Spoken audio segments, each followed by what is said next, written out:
2 years ago, I discovered my favorite cheap markers, which are the Ohuhu markers, and last year they actually redesigned them, and I'm not going to say it was for the better, but this year they've actually just released their long-requested brush tip markers. So today we're going to find out if they live up to my expectations and if they were worth the wait.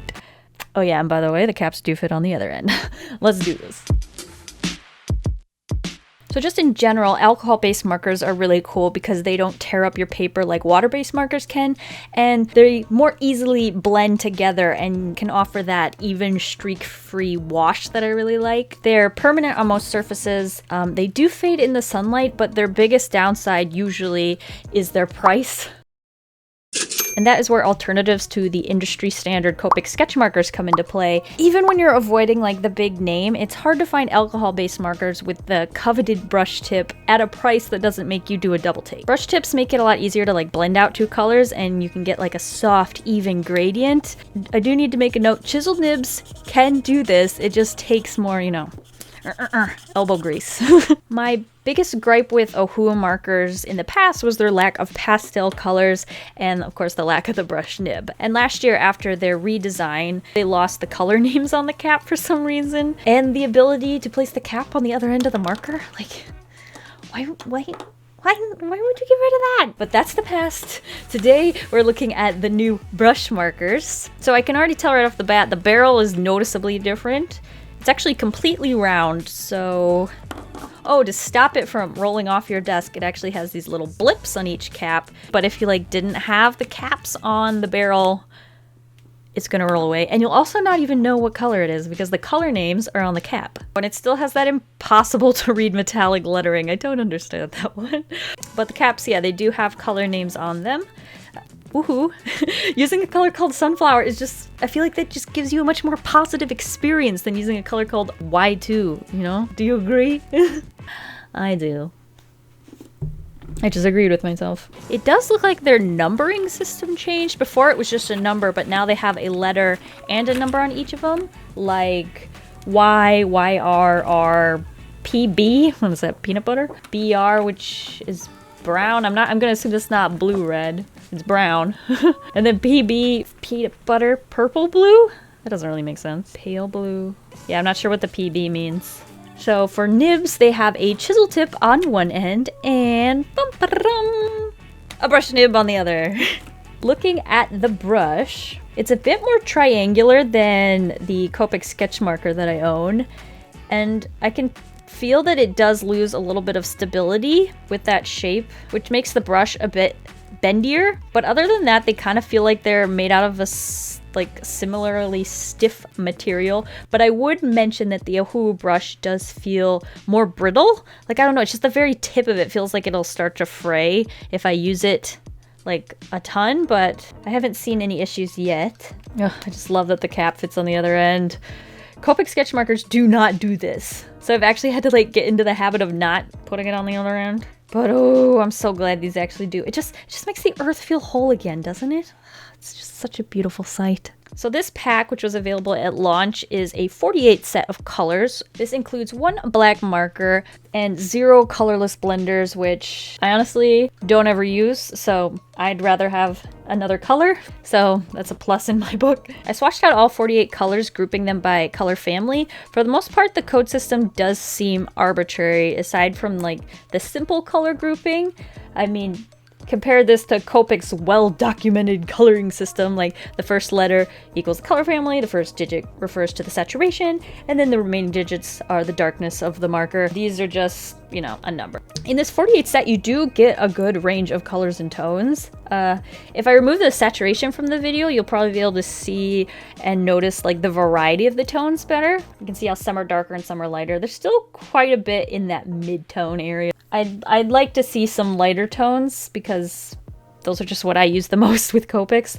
But this is definitely a step in the right direction, and you can do a lot with this variety. This illustration I actually used to try and show off some of the skid tones that are available in this set. There's actually a pretty good variety in my opinion for like such a small set.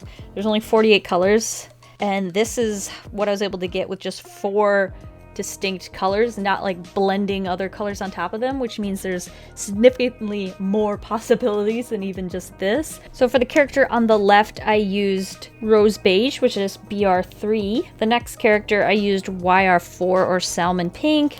Next character is BR1 or Raw Umber, and then the final one on the right there, I used YR5, which is Terracotta. I noticed each set of these markers also comes with this blending card to protect your work surface, since these markers will bleed through most papers. It's extremely bent, and the last time I got markers with one of these, it was all smashed up because it's just not packaged well, so there's that.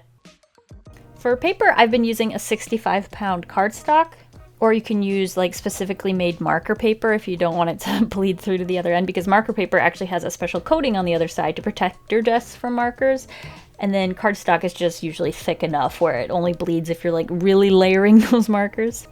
Either way, it's a good habit to get into to like protect your work surface. These markers do feel light. It just makes me think that there isn't that much ink in them. I don't know if that's true or not. I used them for quite a few drawings and I haven't had any run low yet. I also noticed that they are a little difficult to get like an even tone of color if you're filling in large areas like this background here, even after multiple coats. And it's usually pretty common to require a couple coats with like a Copic sketch marker to get a nice even tone, but it just feels more difficult with the Ohuhu, and even after like trying and trying, this was the best that I could do. Because there aren't any lightly toned pinks or reds, I actually had to use R9 for blush, which ironically is called Pastel Rose. Which seems crazy when you first put it down because it's just so vibrant, but after blending the bejeebies out of it, you can get something that looks pretty seamless thanks to these brush tips. Just don't expect it to happen on its own. You'll need just a little bit of time and patience. I'm definitely happy with the changes Ohuhu has made to their markers. Honestly, they're all pretty positive. I love the brush tips. I like that they put the color names back on. I like that the caps fit on the other end. And I like that they've included some lighter tones. And all the colors are pretty vibrant. None of them are muddy, in my opinion, which was a little bit more apparent in like their old sets like years ago. The only thing that I think would make this set even better would be the addition of some more lighter tones, like even lighter tones. When I'm using Copics, I gravitate towards the 00s, and those happen to be like their lightest markers. I'm gonna guess it's like a tough recipe to replicate or something, because I've yet to see in a marker brand other than Copic produce markers with like that kind of purity. I'm guessing that's how they keep their markers cheap, like the alternatives. That's how they can keep their markers cheaper than Copics, is because they just don't have the equipment to be able to make those colors. I don't know. I'm not a dye expert. So in the end, I would definitely, for sure, recommend these for like a beginner to markers or an artist that's just looking for something cheaper than Copics or Winsor & Newton markers. And they are definitely a great stepping stone. And the more you use them, you'll find yourself gravitating towards like the colors that you use the most in your illustrations. So if like you do happen to go through a specific marker and you you use it till it's dry, I would probably suggest investing in like a refillable Copic sketch marker or Copic Chow marker in a tone that's very, very similar, because that will save you money in the long run since they are refillable if you plan on using it like a lot in the future. And I think just having Ohuhu as a marker brand that you can purchase when you're unsure if you want to like pursue markers further without having to get out a mortgage, it's really nice to have those options. One of the like most overwhelming aspects of Copics is trying to decide what colors to buy, because they're like so expensive and then you don't know what colors you need. And Ohuhu is just a great way to like put your foot in the door of markers, as a tool, and just see if there's something you're interested in pursuing in the future.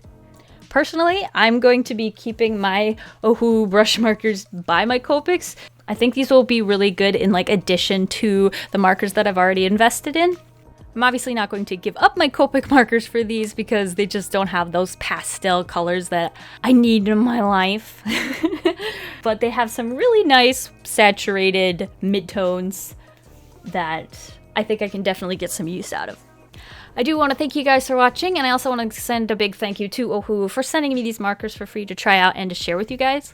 And I'm really happy that Ohuhu has been like listening to people. They're very active over on Instagram, asking people what they want. I remember they had like a poll, like, should we have, when we release brush markers, should we have a bullet nib and a brush tip or a chisel nib and a brush tip? And I remember people overwhelmingly requested the broad tip with the brush tip on the other end. And so that's what they released, which is really, really cool to see that they're like listening to the feedback. So I will have the supplies I used today linked down below if you're interested in researching any more about those. And yeah, thank you guys for watching. I'll see you guys all next week, and I hope you have a delicious evening full of waffles. Bye!